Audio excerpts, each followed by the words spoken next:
right, hello wine drinking people. Time for more of what I've had to drink yesterday, and one of the oldest wineries in Napa Valley, Stony Hill.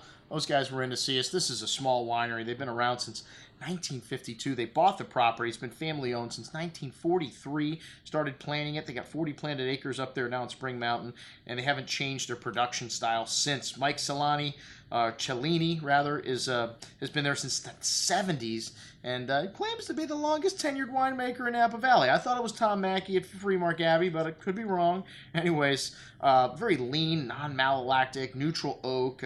These wines do not remind you of California Chardonnay at all. Can you say Burgundy? Maybe without the limestone, but really crisp lemon citrus fruit on the nose, some stony minerally nuance that defines this wine. It takes a long time to open up. On the second day, really a little bit more showy, but still, this is a wine that needs 8-10 years, I would imagine, in the bottle. For a Chardonnay, well, just talk to Chardonnay Ray. He likes his wines with a little age, and Stony Hill ages very well. This is a really crisp and racy style on the palate. The green apple, lemon citrus, and a firm hand of acidity, that mineral notes, and more reminiscent of a Sauvignon Blanc maybe than a Chardonnay from California, but excellent juice at $49.50.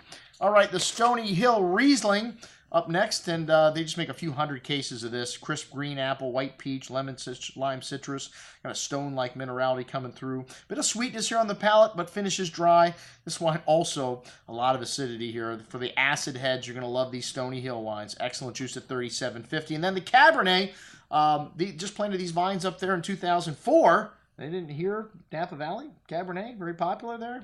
Anyways, 2009 was their first vintage of Cabernet. They wanted a little red to go with all that white. A little more restrained style, only 13% alcohol, but some nice red currant and plum fruit, dried tobacco spice, a little bit of that wintergreen kind of peppery note you get from the 11 vintage, cooler vintage, more restrained in style. Anyways, this wine, they make only 400 cases. Trying to get it up to around 600, and a tiny bit of Merlot in the blend. I think they have like one row of Merlot up there. Very elegant style wine on the tongue, fine tannins, that bright currant and cherry fruits, and that lovely tobacco and peppery spice showing through on the finish. A touch of mint. Excellent juice at $82.50. That's what we had to drink with our friends from Stony Hill Winery.